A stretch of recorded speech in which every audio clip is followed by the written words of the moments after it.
제가 읽습니다. 그때 이스라엘에 왕이 없었고 단지파는 그때 거주할 기업의 땅을 구하는 중이었으니 이는 그들이 이스라엘 지파 중에서 그때까지 기업을 분배받지 못하였음이라.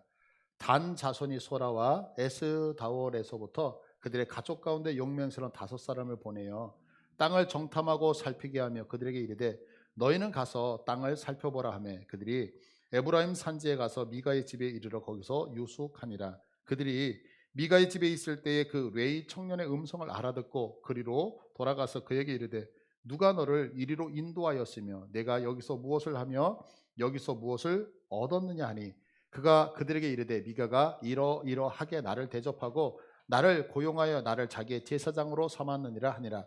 그들이 그에게 이르되 청하건대 우리를 위하여 하나님께 물어보아서 우리가 가는 길이 형통할는지 우리에게 알게 하라 하니 그 제사장이 그들에게 이르되 평안히 가라 너희가 가는 길은 여호와 앞에 있느니라 하니라. 아멘.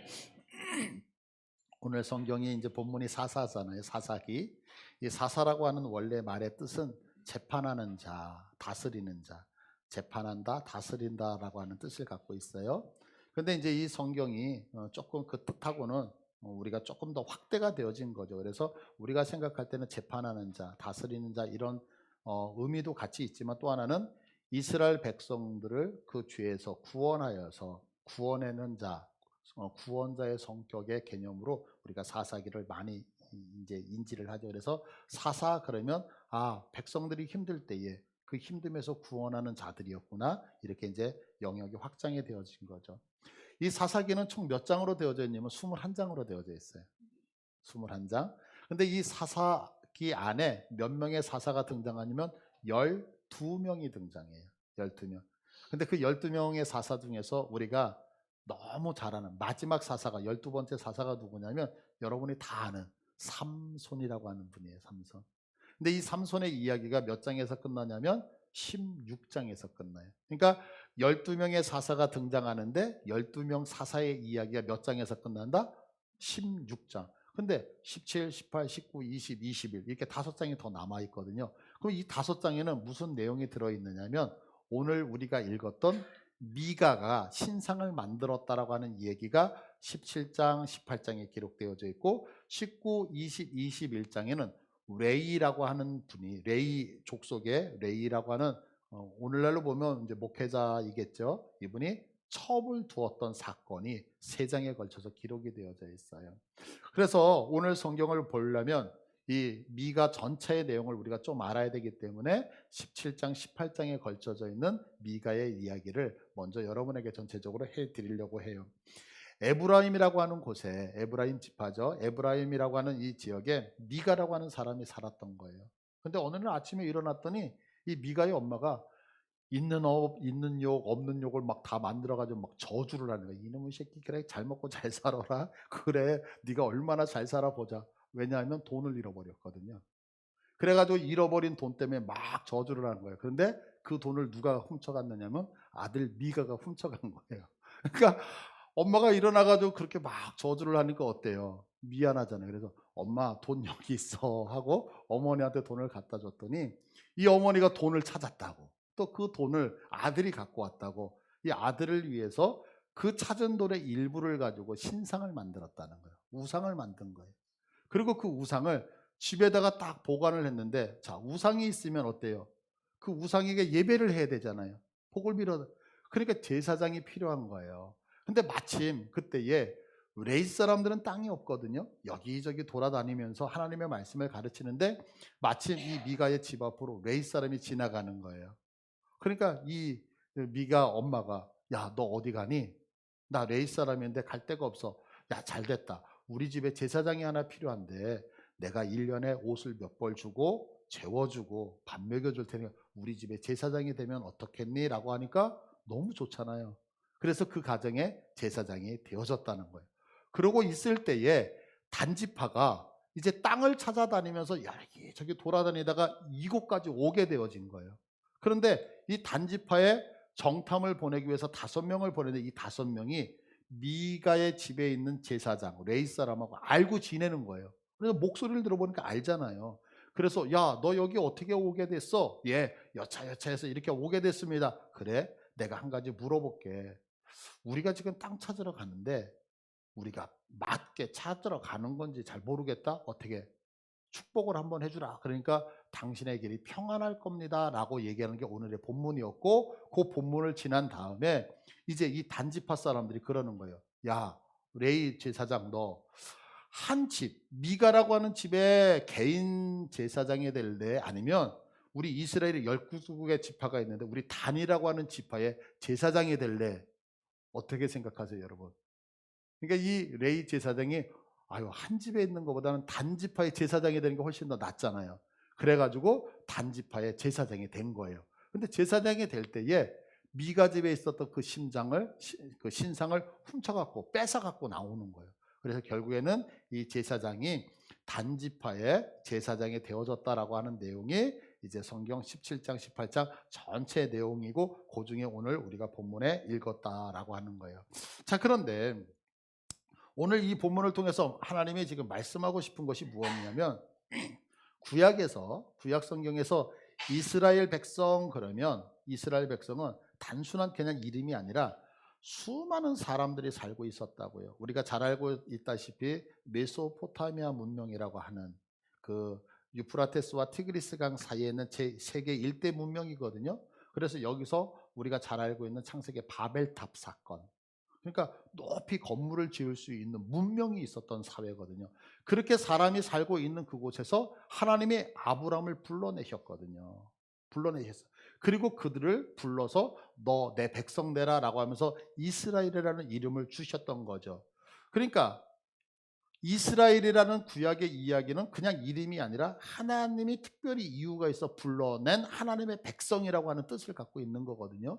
이것을 신약에 적용하면 지금 세상에 많은 사람이 살고 있잖아요. 근데 우리를 예수 믿게 하시었고 특별히 많은 사람들 중에서 우리를 불러내셨죠. 그러니까 세상 사람으로부터 우리를 불러낸 자, 이것을 우리는 뭐라고 하냐면 교회, 이렇게 얘기를 하는 거예요. 교회. 그러니까 지금 이 건물은 우리가 보통 교회 그러지만, 교회는 단어를 쓰는 게 아니라 교회당, 예배당 이렇게 이야기를 하잖아요.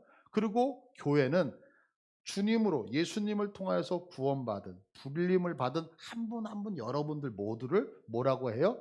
교회라고 얘기를 한다는 거죠. 근데 이 교회라고 하는 단어가 헬라어를 자꾸 얘기하는 게 뭐냐면, 모든 언어의 근원이 헬라에서 이렇게 나오거든요. 그러다 보니까 그래서 헬라어로 에클레시아라고 얘기를 해요. 에클레시아. 근데 이 에클레시아라고 하는 단어가 뭐냐면 모임이라는 단어예요. 모임. 그러면 여러분들 어떠세요? 그냥 사랑방에 우리 아파트 부녀회에서 모였어요. 그러면 그게 에클레시아예요. 또 우리 등산하기 위해서 산악회 있잖아요. 산악회.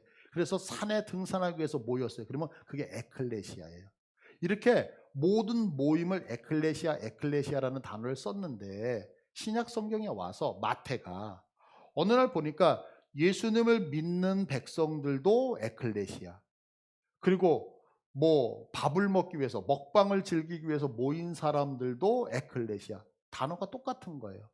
그래서 이것을 약간 구분하기 시작을 해요. 그래서 예수님을 믿고 모이는 사람들의 모임은 그대로 에클레시아라고 하는 단어를 쓰지만, 이제 다른 모임, 뭐 등산하기 위해서 모인 사람들, 놀러 가기 위해서 모인 사람들, 출사 사진 찍기 위해서 모인 사람들, 이런 모임들은 무슨 단어를 쓰면 순아고게라고 하는 단어로 이렇게 별도로 사용을 하는 거예요. 그러면서 이 에클레시아라고 하는 단어에 의미가 부여되어져요. 왜 의미가 부여되어지냐면, 이 에클레시아라는 단어가 두 단어가 합성이거든요. 하나는 뭐냐면 에크라고 하는 단어와 칼레오라고 하는 단어예요. 그러면 에크라고 하는 단어는 뭐냐면 뭐뭐로부터, 칼레오는 불러내다, 이런 뜻을 갖고 있어요. 그러니까 의미가 너무 좋지 않아요? 에크, 뭐뭐로부터 불러내다. 그래서 세상으로부터 불러내다. 의미가 딱 우리하고 맞아 떨어지잖아요. 그래서 그 다음에 이제 신약을 기록했던, 성경을 기록하는 모든 분들이 교회 그럴 때는 에클레시아, 그리고 다른 모임을 얘기할 때는 수나고게, 이렇게 단어를 구분하게 된 거예요. 그래서 원래는 그냥 모임이었지만 이것이 점점 발달하면서 교회 그러면 의미를 부여해요. 어떻게? 세상으로부터 분리되어져서 부름을 받은 자, 불려낸 자, 이런 뜻을 갖고 있는 거예요. 그러니까 지금 오늘 오늘날 우리는 그냥 교회라는 단어를 쓰잖아요. 교회. 그러면 교회 그러면 그 교회라는 단어 안에는 어떤 의미가 있다? 세상으로부터 불러낸 자라고 하는 뜻을 갖고 있는 거예요. 여러분들 세상에서 다 이쪽으로 불림받으신 거 믿으시죠? 자, 그러면 세상에 수많은 사람이 우리하고 똑같은 사람들이잖아요. 근데 그 사람들 중에서 나를 하나님이 이렇게 불러냈어요. 왜 불러냈느냐? 불러낸 이유, 목적이 있죠. 이 목적을 뭐라고 하냐면 우리는 사명이다라고 얘기를 하는 거죠. 그런데 이스라엘 백성이 어떤 특별한 목적을 가지고 에클레시아라고 하는 어떤 교회가 특별한 목적으로 그 사명대로 살 때는 상관이 없는데 이 사명, 부름을 받았는데 부름대로 살지 못할 때에 어떻게 되느냐? 힘들더라라고 하는 것이 오늘 본문에서 하고 싶은 내용인 거예요. 그래서 오늘 본문을 통해서 한번 우리가 은혜를 받고자 하는데요. 저는 이제 목회자로 살다 보니까 아무래도 많은 분들을 만날 수밖에 없죠. 그런데 그 만나는 대다수는 90% 이상은 예수님을 안 믿는 사람보다는 예수님을 믿는 사람이에요. 특히 그 중에는 일반 그 믿음 같이 이제 신앙을 시작하신 분들보다는 믿음 생활을 아주 오래 하셨던 직분자라든가 아니면 특히 목사님들을 만나는 경우가 더 많죠. 그런데 그렇게 수많은 분들을 만나면 이 세상 이야기를 막 하는데 참 신기한 게 하나가 있어요. 다 지금 제가 예수 믿는 사람을 만나잖아요. 근데 이분들의 공통점이 뭐냐면 난 예수 믿어서 너무 행복해. 나 하나님 때문에 정말 정말 좋아. 라고 하는 얘기를 거의 못 듣는다는 거예요. 목사님들을 만나고 직분자들을 만나고 성도들을 만났는데 목사님 왜 이렇게 힘들어요? 사는 게 왜 이런지 모르겠다고. 와, 너무너무 고통스럽다고. 이 얘기를 너무너무 많이 해요. 여러분도 혹시 이런 고민 해보셨습니까? 구원을 받지 못한 사람들, 하나님을 모르는 사람들이 인생을 살면서 너무 힘들어요 라고 한다면 아이고 하나님이 없으니까 이렇게 얘기하겠는데 만왕의 왕 되시고 만주의 주 되신다는 그 하나님을 믿는 우리들이 고백이 뭐냐면 감사합니다, 고맙습니다가 아니라 정말 힘들어요, 못 죽어서 살아가요 라는 얘기를 한다면 뭔가 문제가 있는 거 아닌가요? 그래서 오늘 이렇게 힘들다고 하는 우리 성도들의 인생을 보면서 그 원인을 제대로 한번 발견했으면 좋겠어요. 분명한 것은 하나님이 틀렸던가 내가 틀렸던가 둘 중에 하나가 뭔가 잘못됐기 때문이 아닐까요? 그래서 오늘 말씀을 통해서 우리들이 왜 그렇게 예수를 믿고 하나님을 믿는다고 하면서 고통스러워 하는가에 대해서 한번 정답을 해결책을 찾아보았으면 좋겠습니다. 그 이유가 뭐냐면 성경은 이렇게 얘기를 해요. 내가 하나님의 부르심, 에클레시아, 내가 부름을 받았잖아요. 그런데 하나님의 부르심이라고 하는 이 사명 앞에서 부르심을 받은 자들이 사명 앞에서 살아가지 못하기 때문이라는 거예요. 그러니까 나를 하나님이 부르셨는데 목적이 있는데 그 목적대로 살아가지 못하기 때문에 사명대로 살지 못하기 때문에 우리가 방황한다라고 성경은 기록하고 있어요.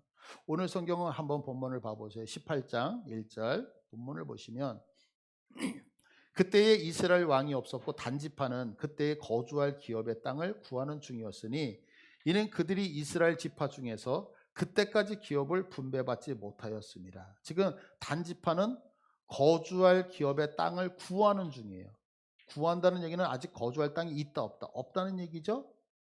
그래서 기업을 분배받지 못하였기 때문이다. 그래서 나는 땅을 찾으러 다닙니다. 이렇게 지금 1장은 얘기를 하고 있어요. 근데 정말 그럴까요? 아니에요. 왜냐하면 여호수아 시대, 지금으로부터 400년 전에 이미 그 단지파는 땅을 분배를 받았거든요. 자, 한번 볼게요. 여호수아서 19장 47절을 봐보세요. 그런데 단 자손의 경계는 더욱 확장되었으니 내가 어디에 머물러 있었기 때문에 확장된 거죠. 확장되었으니 이는 단 자손이 올라가서 레센과 싸워 그것을 점령하여 칼날로 치고 그것을 차지하여 거기 거주하였습니다. 그들의 조상 단의 이름을 따라서 레셈을 단이라 하였더라. 단 자손의 지파가 그에 딸린 가족대로 받은 기업은 이 성읍들과 그들의 마을들이었더라. 자, 아멘. 이미 단 지파가 땅 분배 받았어요? 안 받았어요? 받았고 이미 정착했고 더 전장을 해서 확장해 나가고 있다고 성경은 분명히 얘기하는 거죠. 그런데 왜 이들이 사사기에 와서 400년이 흐른 다음에 땅을 분배받았음에도 불구하고 나는 땅 분배받지 못했어요 라고 하면서 땅을 찾아서 왜 방황하고 있느냐? 한 가지 때문이에요. 부르신 사명에 제대로 반응하며 살지 못했기 때문이라고 하는 거죠. 제가 아까 모두에 사사기는 총 몇 장으로 되어 있다 그랬어요? 21장. 그 21장 안에 사사가 몇 명 등장한다? 12명. 마지막 사사가 누구다? 삼손. 이 삼손이라고 하는 사람의 이름은 예수를 믿는 사람, 안 믿는 사람 다 알아요. 세상 사람들이. 그죠? 그런데 이 삼손 힘이 세잖아요. 그러면 이 힘센 삼손에게 이렇게 강력한 힘을 주신 이유가 뭘까요? 다른 게 아니죠. 하나님이 삼손에게 힘을 주신 이유는 그 힘을 가지고 고통당하는 이스라엘 백성들을 구원하라고, 힘들어하는 하나님의 백성들을 구원하라고 그 힘을 주신 거잖아요. 근데 정말 그랬나요? 아니라고 하는 거죠. 우리가 삼손을 조금 살펴보면요, 삼손은 그 막강한 힘을 가지고 뭐 했느냐면, 사사기 13장서부터 제가 쭉 스토리텔링으로 말씀을 드릴게요. 이 삼손이 블레셋이라고 하는 곳에 내려가요. 블레셋은 이스라엘 백성들을 괴롭혔던 곳이거든요. 근데 그 블레셋이라고 하는 지역에 갔는데 예쁜 여자가 나와요. 예쁜 여자. 이름이 뭐냐? 딥나예요. 딥나. 그래서 이 딥나를 보고서요, 삼손이 집에 가서 아빠, 엄마, 내가 내려가 봤더니 너무 예쁜 딥나가 있는데 나 결혼해야 되겠어. 나 그 여인하고 결혼할 거야. 근데 삼손은 누구냐면 나실인이에요. 나실인은 뭐냐면 하나님을 위하여 구별받은 사람이라는 얘기거든요. 그러면 이 나실인은 세 가지를 하면 안 돼. 첫 번째는 뭐냐면 독주, 술을 마시면 안 돼. 두 번째는 머리를 자르면 안 돼. 왜냐하면 이 머리라고 하는 것은 내 위에 누군가가 권세 있는 자가 있다는 표현이거든요. 그러니까 머리를 잘라낸다는 얘기는 뭐냐면 그 위에 권위자를 없애겠다는 얘기하고 동일하기 때문에 머리를 자르면 안 돼요. 또 한 가지는 죽음, 시체를 만지면 안 돼. 왜? 사람이 죽는 거는 뭐 때문에 죽는 거예요? 죄 때문에 죽는 거잖아요. 그래서 하나님 앞에 구별받은 사람은 독주를 마시거나 머리를 자르거나, 그리고 또 한 가지는 죽은 시체를 만지면 안 되거든요. 그런데 이 삼손이 이 딥나라는 여인을 자기를 아내로 맡겠다고 얘기를 하면서 그 아내를 보러, 여인을 보러 블레셋으로 내려가는 거예요. 근데 길에서 사자가 나타났어요. 오, 그럼 여러분들 어떻게 했어요? 주랭랑 칠 거 아니에요. 근데 삼손은 와, 그리고 사자의 입을 찢어서 죽여버리네요. 그러고 나서 딥나를 만나고 돌아오는데 걸어서 갔다 오니까 오랜 시간이 있었던 것 같아요. 이 자기가 죽였던 사자에 꿀벌들이 모이면서 꿀통이 만들어진 거예요. 그래서 그 시체 사자에게서 꿀벌들이 있으니까 꿀을 찍어보니까 얼마나 맛있어요, 그 꿀이. 그래서 그거를 지금 떠가지고 자기 부모님한테 갖다 줘요. 그러면서 하는 얘기가, 엄마, 내가 딥나를 보고 왔는데 진짜 예뻐. 결혼시켜줘. 그리고 또 보러 가는 거예요. 보러 가면서 뭐 야자체 해가지고 수수께끼를 하나 내는 거예요. 블레셋 사람들은. 그게 뭐냐면 강한데 달어. 그게 뭐예요? 강해, 사자. 근데 그 안에서 꿀이 나오죠. 그러니까 이거를 맞추라고 얘기를 하니까 맞출 수가 있어요. 이게 자기 일인데. 여러분들 어제 제가 무슨 꿈을 꿨는지 맞춰보실래요? 못 맞추잖아요. 그러니까 블레셋 사람들이 딥나를 뒤에서 조정하면서 너 죽일 나쁜 년, 너 혼자서 살 거냐, 빨리 얘기해라. 그래서 딥나가 삼손을 꼬셔가지고 그 비밀을, 정답을 캐낸 거예요.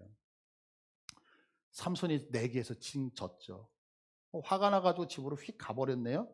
그러니까 이 블레셋 사람들이 하는 얘기가 뭐냐면, 저놈 그냥 가버리네? 잘 됐다. 그러고 딥나를 삼손의 친구한테 시집 보내버려요.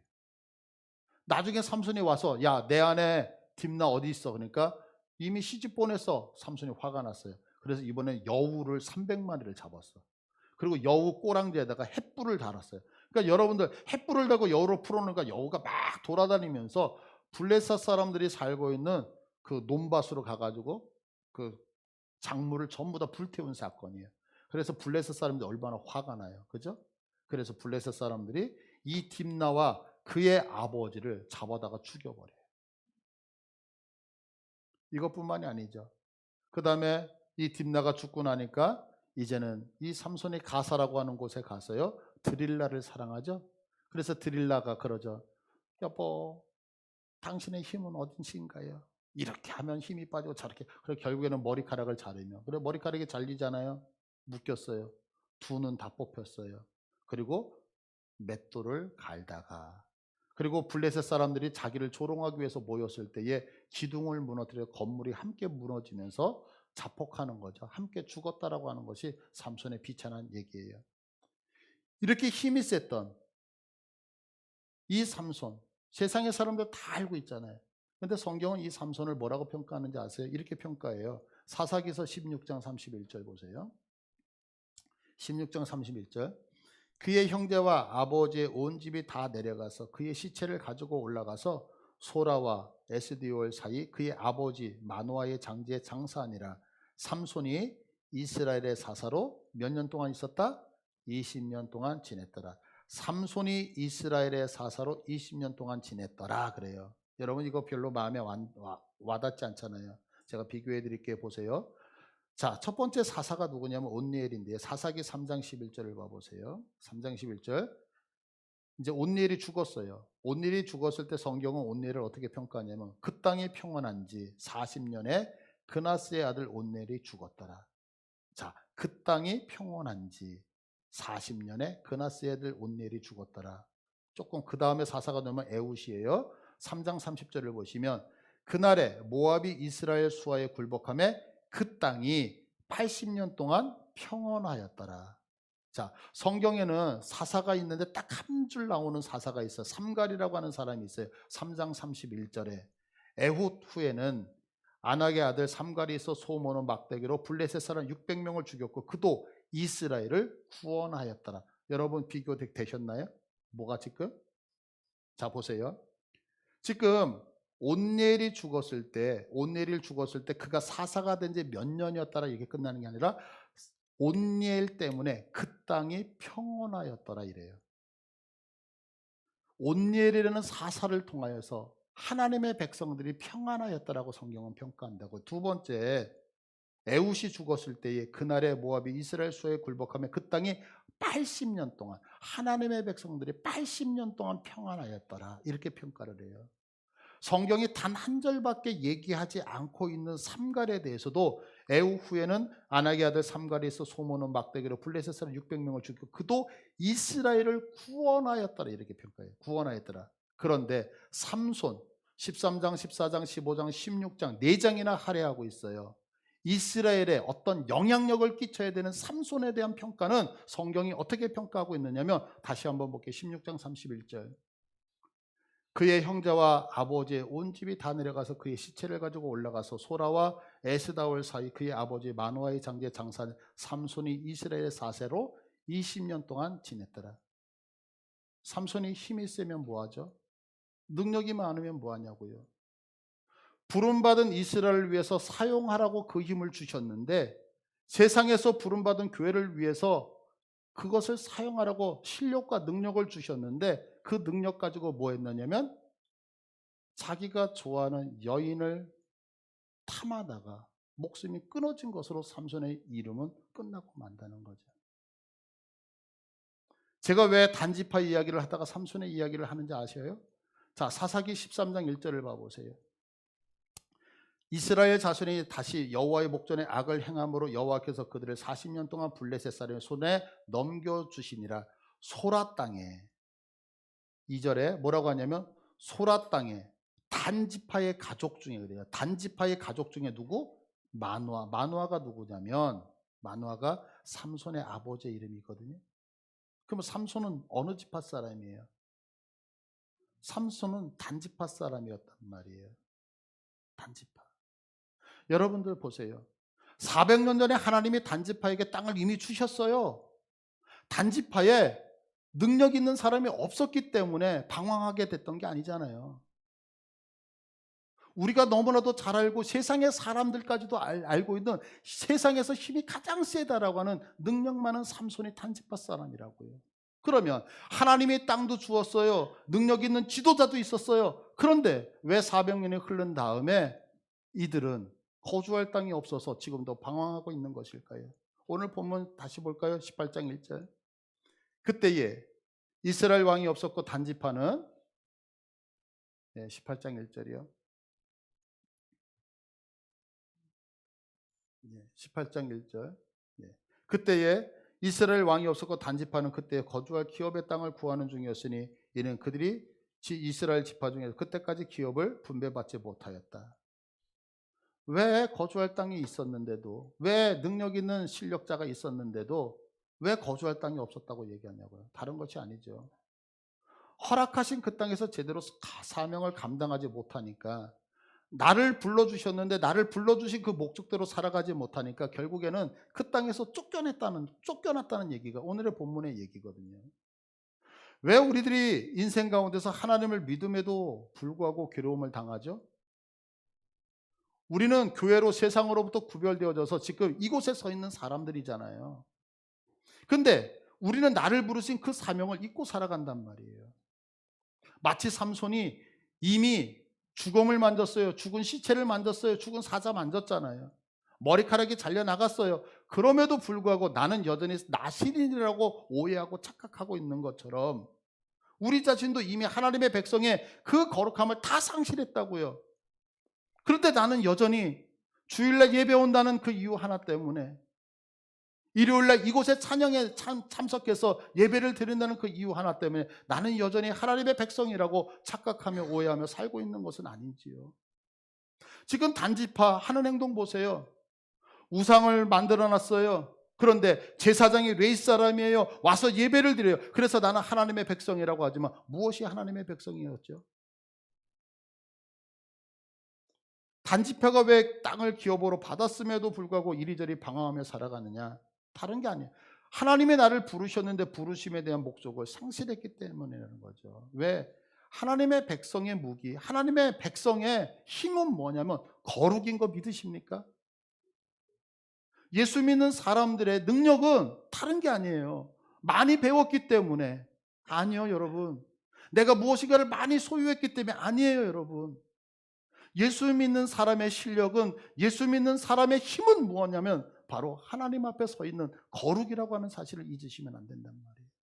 그래서 성경은 분명하게 우리에게 얘기한다고요. 레위기 18장 27절을 한번 봐보세요. 레위기 18장 27절. 너희가 전에 있던 그 땅 주민이 이스라엘 백성들이 가나안 땅에 들어가기 전에, 지금 이 가나안 땅에는 가나안의 7 족속이 살고 있었는데 그 땅 주민이 이 모든 가증한 일을 행한 거였고 그 땅도 더러워졌느니라. 여러분들 이게 무슨 얘기인지 아세요? 이 땅, 이 지구라고 하는 땅은 하나님이 만드신 거 여러분들 믿으십니까? 하나님의 영이 이곳에 거하시고 있는 거 믿으십니까? 근데 우리가 죄를 지으면 우리의 죄악이 우리에게만 멈추는 게 아니라 그 죄가 이 땅에도 스며들어간다는 거예요. 그런데 뭐라고 얘기하냐면 28절, 너희도 더럽히면 그 땅이 너희가 있기 전 주민을 토함같이 너희를 토하여 낼 것이다.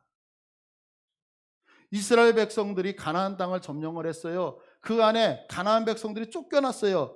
이스라엘 백성이 힘이 있었기 때문에 무력으로 그들을 쫓아낸 것이 아니라, 왜 가나안 백성이 그 땅에서 쫓겨나냐면 하나님 앞에 거룩을 상실했기 때문에, 하나님 앞에 죄를 지었기 때문에 그 가나안 땅에서 쫓겨났다라고 얘기를 하는 거예요. 이 얘기는 무슨 얘기예요? 이스라엘 백성이 가나안 땅에 들어와 정착할 수 있었던 것은 힘이 있었기 때문이 아니라 그들이 하나님 앞에 거룩했기 때문에 그곳에 머물러 있을 수 있었단 말이에요. 여러분들 생각해 보세요. 하나님이 세상의 사람들 중에서 나를 불러서 이 교회에 불러주셨는데 이 교회가 거룩하지 못하고 이 교회가 하나님 앞에 신실하지 못하다면 이 예배당에 있는 이 자리는 우리를 토해낼 것입니다. 하나님이 세상의 많은 사람들 중에서 나를 불러 믿음의 가정으로 세웠는데 그 가정이 하나님 앞에서 거룩하지 못하면 그 가정이 나를 토해낸단 말이에요. 내가 있는 직장이 나를 토해낼 것이고요. 내가 속해져 있는 조직이 나를 토해낼 것이고요. 왜? 내가 하나님 앞에 거룩하지 못하기 때문에. 안데르센의 미운 오리 새끼라는 동화 여러분들 잘 아실 거예요. 옛날 어느 목가에 금실 좋은 오리 부부가 있었잖아요. 이들이 사랑을 나눈 결과로 알 여러 개를 낳았어요. 근데 이상하게 다른 알들은 다 예쁘고 그런데 하나의 알은 유독 못생기고 특이한 거예요. 그냥 오리 부부는 그 알을 보면서 처음에 의아했지만 그래도 어떻게 그냥 조금 더 큰가 보다라고 하면서 품고서 별 고민 없이 이제 부화가 되어지는 거죠. 그런데 다른 새끼들은 너무 예쁘게 삐약 그러면서 나와요. 삐약이라고 얘기하나요, 우리가? 하여간 뭐 이렇게 나왔어요. 근데 한 놈은 여전히 진짜 알도 못생겼는데 생긴 것도 진짜 못생겼어. 형제들이 태어나가지고 아이고 저놈의 자식 진짜 못생겼네? 왕따를 시키네요. 얘가 견디다 못해 가출을 해요. 세상을 한번 나를 사랑해 줄 수 있는 어떤 장소가 있는가? 근데 아무도 받아주지 않잖아요. 그래서 결국에는 돌아다니다가 어느 날 물가에 가서 자기 얼굴을 탁 봤는데 야, 내가 봐도 못생겼어. 내가 봐도 못생겼어. 그러니까 남이 나를 비난할 때는 그래도 참고, 근데 내가 나를 봤는데 내가 못생기면 얼마나 좌절이 되어져요. 자, 끝났다라고 생각하는데 정처 없이 시간이 보내죠. 추운 겨울이 됐어요. 겨우겨우 버티면서 그 다음 새해에 다시 물가에 딱 가서 내 모습을 보는데 옛날에 그 어리숙하고 그런 모습은 사라져버리고 너무 예쁜 한 마리의 그 백조의 모습이 다 비춰지는 거예요. 알고 보니까 이 미운 오리 새끼는 오리가 아니었던 거죠. 곤이었죠. 백조였던 거예요. 이 미운 오리 새끼 왜 이렇게 고난의 시간을 보냈죠? 이유는 하나 때문이었잖아요. 내가 백조인데도 백조라고 하는 정체성을 알지 못했고 오리로 살아가려고 하니까요. 내가 누구인지 몰랐다는 거죠. 전 우리 사랑하는 우리 양희문교회 모든 성도님들께 이렇게 묻습니다. 여러분은 어떤 분들이십니까? 에클레시아. 세상으로부터 부름받은 분들이 여러분인 것을 믿으십니까? 그러면 세상과 다르게 살기 위해서 부름받은 거잖아요. 세상하고 똑같이 살아가려면 나를 세상에서 부르실 이유가 없잖아요. 나를 불렀다는 얘기는 세상과 내가 다르게 살아야 되고 다르게 사는 내 인생을 통하여 세상을 변화시키기 위하여서 하나님을 나를 부르셨다는 거 여러분들 믿으십니까? 그런데 부름받은 교회, 부름받은 에클레시아라고 하는 내가 여전히 세상의 방법으로 인생을 살아가고 있다면 하나님이 나를 부르신 이유가 의미가 없잖아요. 우리는 오리도 아니고 백조도 아닌 정체성 없는 그 모습 가운데서 방황하며 시간을 좀 먹으며 살아갈 수밖에 없다는 거죠. 그러나 내가 거룩한 하나님의 땅에서 거룩을 유지하며 온전한 사명을 깨달아서 살아갈 때에 이 땅은 이 땅은 하나님이 만드시고 우리를 위해서 만들어 주신 이 땅은 우리의 편이 되어져서 하나님의 은혜를 우리에게 공급해 줄 것이라는 거죠.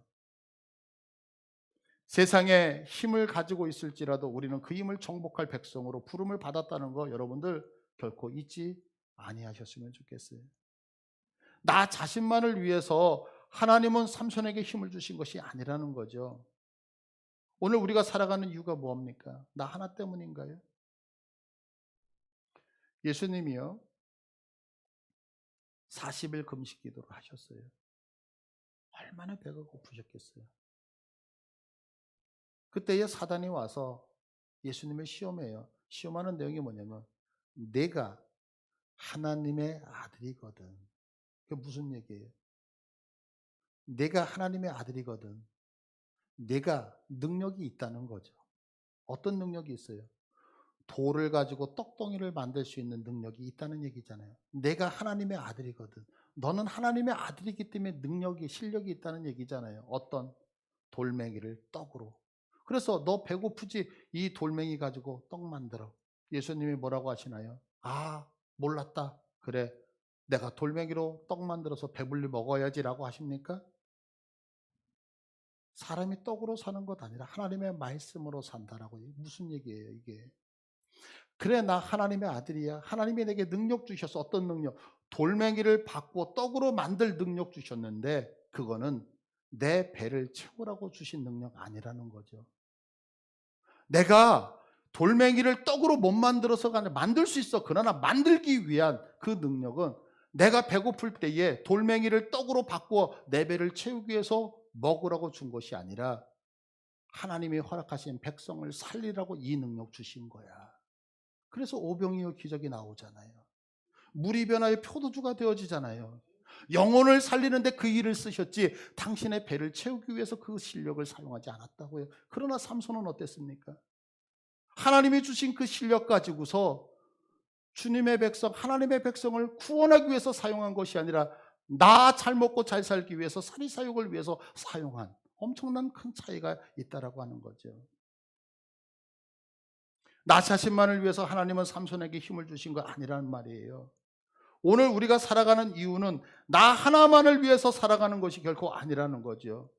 이 정왕도에 하나님께서 우리 교회를 세워주셨습니다.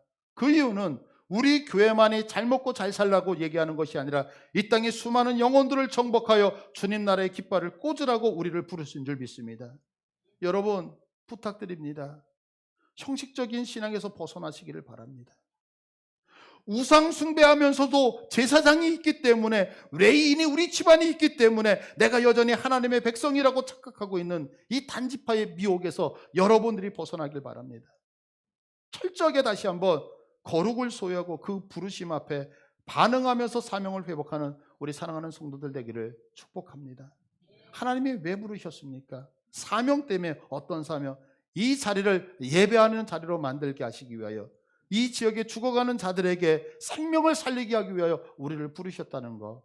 여러분들 다시 한번 이 사명 앞에서 사실 때에 진정한 행복이 여러분의 인생을 부여잡을 줄 믿습니다.